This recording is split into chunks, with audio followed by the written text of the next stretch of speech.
Short story, Mamma and I Know Her. By James Bolin. In Stone Hill, on the west side of town, a hot and steaming summer night, close to the historic rubber district, stood on up all the sports in the city, where of people hurt, pain and mischief.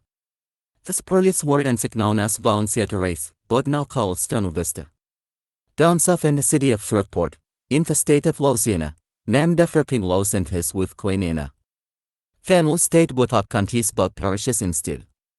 It is known for its rich history of slave trade, where ships while carry capital efficiency to the West Indies, marking some of the slaves forth and head back with some, to walk back slaves and start all over, back to African white west known as slave travel.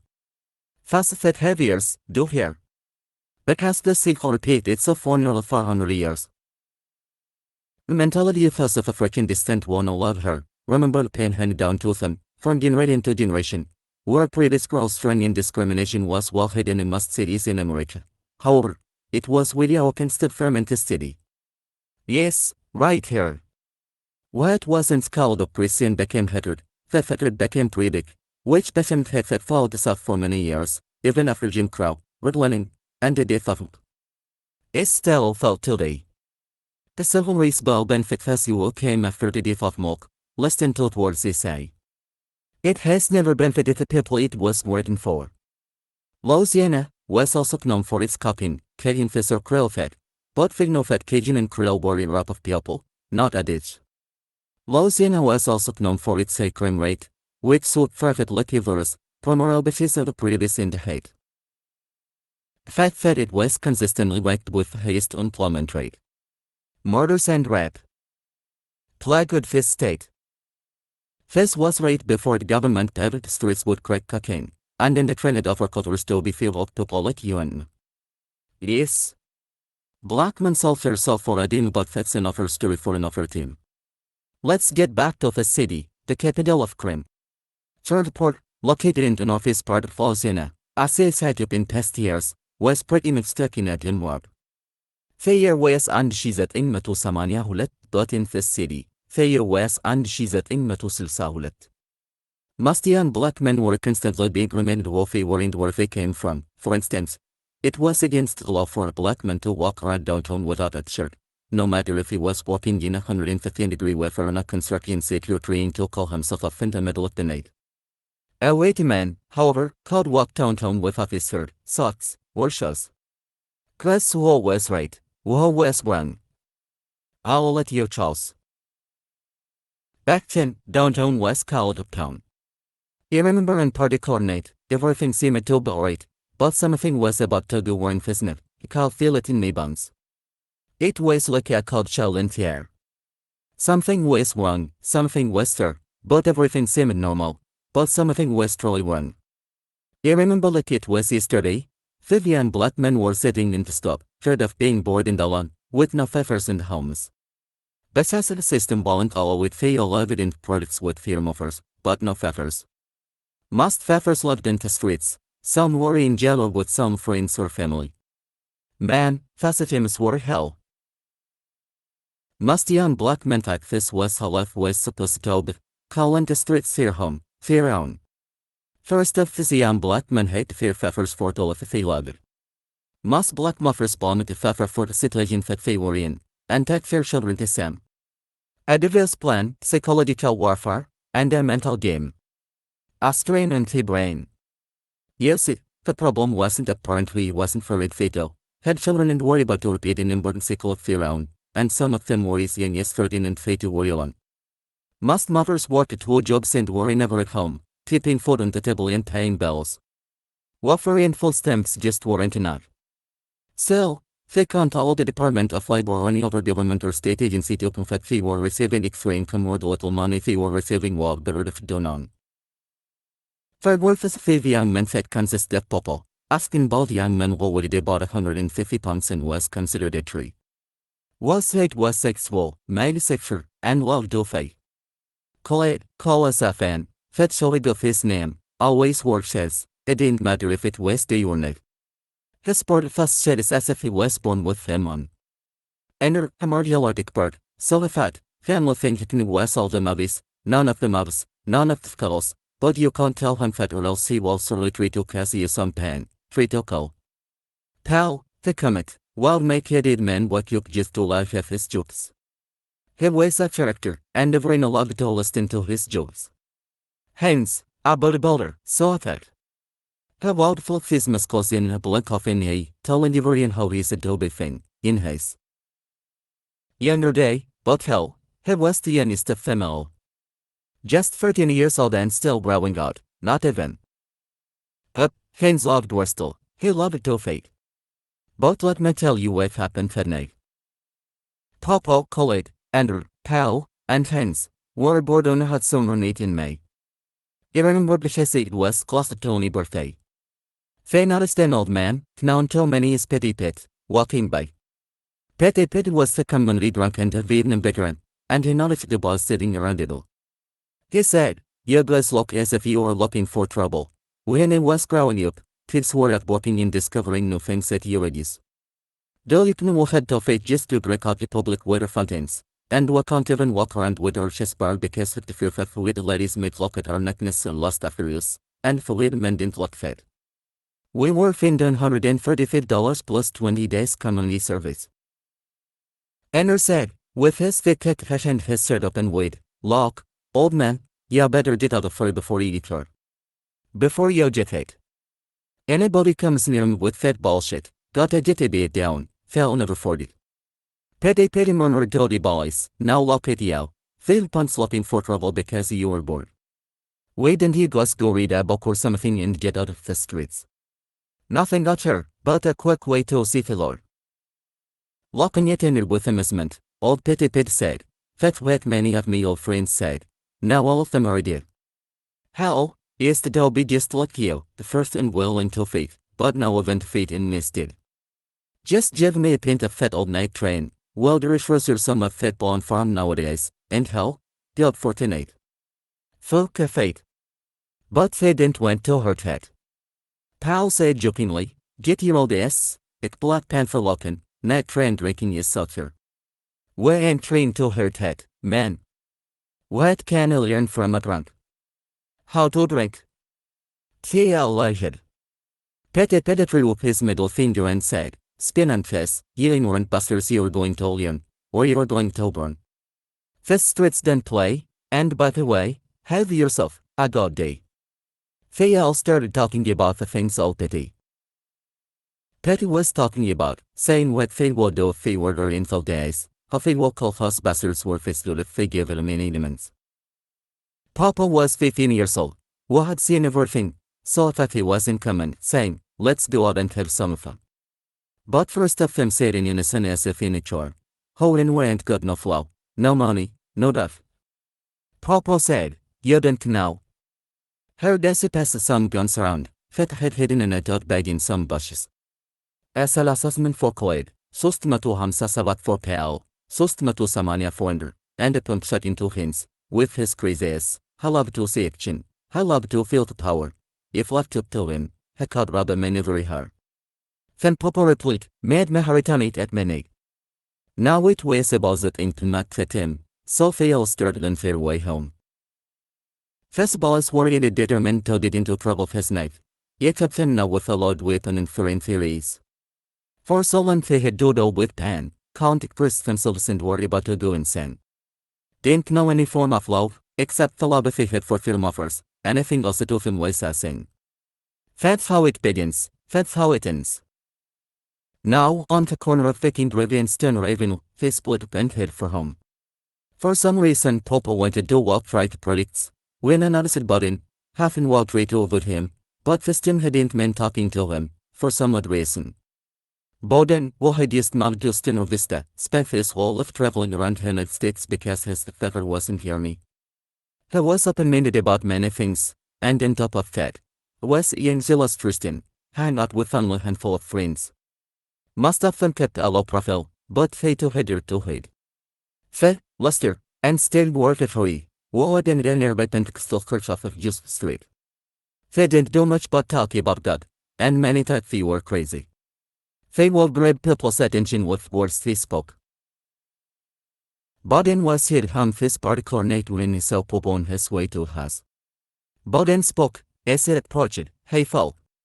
Trade took at himself from cursing, Popo said, "What up?" We're in trade to respect how you have brothers from different mothers, by not cursing and trading to head enough and we were doing if we so happened to walk by. But Bolin was different, he didn't mind. He didn't care. Popo realized that it was up, both still didn't like to curse in front of Bolin, anyway. Smiling, Bolin said, "It's cool. You look like something's on your mind." Popo hesitated.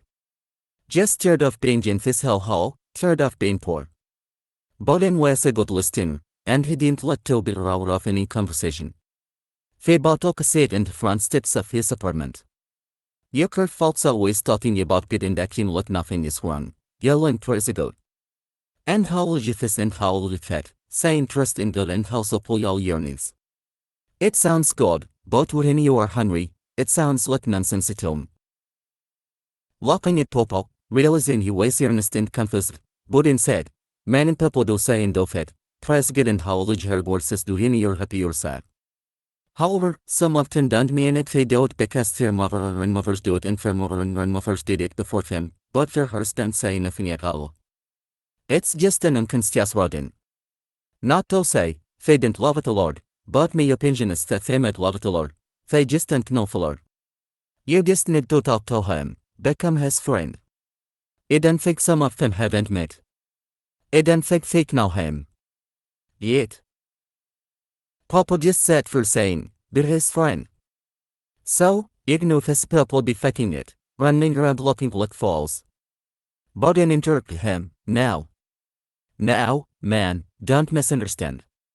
What I'm saying is being served only takes a few seconds to do, living served takes a legitimate million. It takes more than going to church every Sunday and starting to be saved. You have to learn to stay saved by reading, fasting, praying, and practicing what you read. Many fast but don't read, many read and don't fast, and some don't even practice anything. Faith follow whatever the preacher says, and fact they are living for that. Everything you do for God has to come from your heart, not anyone else's heart. You, yourself, have to read, fast, pray, and have full understanding. With understanding, in time comes wisdom, with wisdom comes knowledge. That's spirituality. Let me explain. Bolin said, seeing the confusion on Popo's face. The church is like a hospital, some go because they have a broken leg, some go because of illness. Some get held after and shot, others may take you a whole lot longer, but doctor is to find out the problem, you have to talk to the doctor in order for him to solve them. He can't treat everything the same, for their weaknesses are not the same. Then let's ignore what to do you understand, Popo? You have to follow his instructions till the church is supposed to be the same way. Some people go for it to offend God, some go to offend a wife or husband. And many of today's preacher just want you to offend and give a damn. What's in your mind, most of it him. The first step is this, God saw sin, and they didn't look it, so Jesus blundered his life to cover sin with his blood, for our faith in him, you shall be saved, and all your sins are washed away.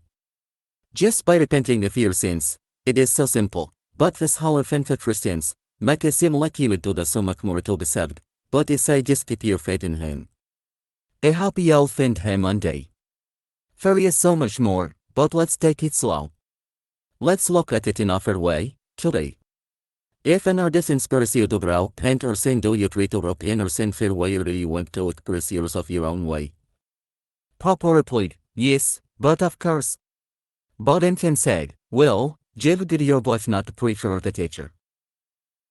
Before we can say another word, they heard, Jet and hurried was as this is, and get ready for school tomorrow, it's 10:30, and this kitchen is a mess. It weighs Bolin's mother. Alright, you'll be free in a minute, replied Bolin. Now, you'll bring us in her right now, and wash these dishes, and carry us to bed. I'm not going to wrestle with you in the morning, trying to get you for school. He looked at Popo and said, man, I'll holler at you tomorrow. Popo said, ok folks. You're my son of man. Bolin replies, yeah. But I love her anyway, one day, she tell wolf in and now the Lord, but tonight, I'll pray to God for you for understanding and to help you find your way home. Papa thought to himself, your way home? What in the hell is he talking about? It's not your way home. Papa was confused about the conversation he and Bolin had, and started to look right ahead in his face. As he entered the house, to his surprise, his mother was home. Sitting in the sofa watching television, half asleep and laughing exhausted. Heifer, what are you doing here? He asked. Finally got a day off? What? You let me working like a day. Can't you get on day to relax, on day off? Papa's mother said with a smile on her face. Sir, if it was up to you won't be working at all. Papa said apologetically. Well, we know that won't happen, son. Come hurry and watch this show with him, and then I'll take it that they give me neither and catch up on some sleep. You need to get ready for school tomorrow. Papa said as he took his seat in the sofa, next to his mother. What, son? His mother replied, yawning. Our enough night card. They talked more than they watched the show, laughing and joking around. Papa was happy to talk to his mother, you could see it in his eyes. Before long, they both headed toward their rooms as they listened to the closing theme song. Laying in his bed, half asleep, he heard a knock on his window. Papa. It was Khaled, with a joint fanging of his mouth.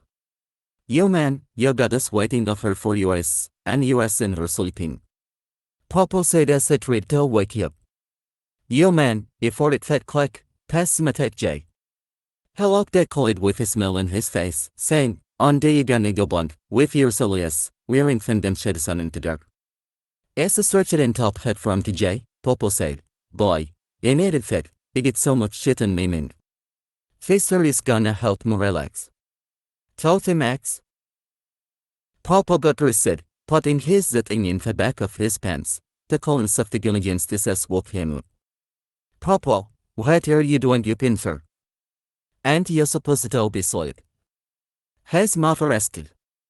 Now, ma, you can't sleep, he replied. Well, you need to get up in the morning and go to school. It don't want you aren't reacting at all. Passing the joint off window to Khaled. Alright, I'm fixing to go to bed now. As he turned to Khaled, yo man, I'll be out there. As he turned and walked toward the front door, trying to keep it as quiet as possible, boy, where are you going this time of night? Papa quickly said, Mama ain't going now her. If I'd heard something outside me window, it was just a kid. As he closed the door in front of him, he said, good night, see you in the morning. He quickly ran to his room and headed out the window. The young men were walking up Gladfan Parkway, an excess road headed towards Red City, when a red truck with a Confederate flag in the back windshield rushed past them. The person in the passenger side threw up his middle finger and yelled out, hey, ya niggers, ya blacks, what y'all doing out here? Y'all better turn back. Right into caught your weapons when pal, not like the police cruiser on the opposite side. Damn, fat bastard just got saved by Fivil, and he just dumped now. We will put a cap in his ass. Pal jumped all the way to Shreveport, barked all halfway, not knowing how fast the thing went. Slowly they walked behind Mickey's, noticing a few employees still for class in the store. And her voice rubbing his image, hey, let's get this guys and get something to eat. Quiet. This is not the spot, it got in mind, but from now on, don't let anyone see you. Papa had suddenly become an expert. Nina and was teaching the art of a stealth assassin at the same time. Well, let's do this, folk. Sighed Andrew. Shut the hell up. Hands leaned against the wall, loping right back of the open door, waiting patiently. Adrenaline was rushing through his body, the fall of the hound, as he was ready to spring into action. The manager was coming out with 3 or 4 lorry boxes. There was a small man about 5'4", weighing about 124. The box covered his face, and he kept loping past the box, making sure he was headed toward the door. Like a leopard, Hank sprang toward the man and landed on his back. The second pain suppressed the man as he dropped the boxes, landing face first into the cement. Hans quickly formed a little super hole that left the man gasping for air, but none was there. They were halfway there, till the dash, till the flow. They needed more. Manager's 18-year-old son was inside the store, hearing the noise, hurrying to the back seeing Haynes then leaning his feathers back the quickly went out. Front, cowls at and. Running back toward his father, as he opened the door, he was greeted with a smile by Pal. What are you doing here, son? Before the buckle say a word, he heard gunshots, Timothy go bidding by, bitch. Pal said, as he witnessed the young man looking down, seeing blood rushing out of his chest, onto the ground. Henry and Colette came running around the building, ready for action, when they saw the two bodies laying there. Then Papa walked up. Not what he planned, but what the hell, let's go get paid. As they were loading up their dirty bags, blue lights were flashing everywhere. 5 police cars had pulled up and surrounded the building. Haynes cocked his second. Ladies and gentlemen, we have company. Colette ran to the window in front of the store, very free, up front. As Henry showed, and first, to go back here, Papa looked at Pal and said, shit. Say it for a moment and repeated it again. Pal smiled, Huston, we have a problem. Haynes said with a serious look on his face, no problem. As he rubs on his second with a smile on his face. It's the Mormon. The police were saying something, but they were caught up in their conversation. Papa was trying to convince Everine just to give up, but no one wanted to hurt her. Before anyone knew it, Haynes had leaped out the door and shot an officer in the face, killing him instantly. While his partner stood. It lay in shock. Didn't your father always tell you to protect your nuts, asshole? Haynes saw him in the groans. Bitch. Haynes turned around to let the rest of the bus now it was time for war. When all of a sudden, he felt 20 or so hot rounds entering his body. He looked up, and a bullet rushed between his ears, and he fell flat in his face. The rest of them ran out without taking after seeing what had happened to Haynes and, without a word, came out shouting. What seems to be in horse war was only a 5-minute bloodbath. Colette, Pal, Anner, and Popo formed a circle with Everine standing back to back in a circle, starting filling it in a thin-fed mob. Each of them called on police officer, but they were still outnumbered. Colette was the next to go down, then Pal and finally Andrew. Popo managed to run behind a dumpster where he took a gun from a dead police officer, looking and said, "Hannah, let 6 bullets left." Within his mind he tried to remember the number of bullets that were left, but I couldn't. All he could see was his mother laying in her bed saying, "Son, where are you going this time of night?" And he slid back to her, "Mama ain't going nowhere." Then he sees her crying at his phone while in the back of his man. At the same time, he heard people walking up to him in the dumpster. With a loud yell, he ran from behind the dumpster and heard 6 loud knocks. Popo. It was Colette, with a joint hanging off his mouth. "You man, you got us waiting off her for US, and US in her sleeping." Popo said as he tried to wake up. "You man, before it fat click, pass me that J." He looked at Colette with a smile on his face, saying, "On day you gonna go blonde, with your alias, wearing thin them shades on in the dark." As he stretched and top head from the J, Popo said, "Boy, you needed that, you get so much shit on me man. This is gonna help me relax." "Told him Max." Popo got twisted, putting his thing in the back of his pants. The columns of the gun against his ass woke him up. "Popo, what are you doing up in there?" "Ain't you supposed to be asleep?" his mother asked. "No, ma, you can't sleep," he replied. "Well, you need to get up in the morning and go to school. It don't want you aren't reacting at all." Passing the joint off window to Colette. "Alright, I'm fixing to go to bed now." As he turned to Colette, "Yo man, I'll be out there." As he turned and walked toward the front door, trying to keep it as quiet as possible, "Boy, where are you going this time of night?" Papa quickly said, "Mama ain't going nowhere." As he spoke, he stopped in his tracks and stared up toward the heavens. "Lord, help me to help myself." As tears rolled from his eyes, he prayed out loud. "Lord, help me to find me way home."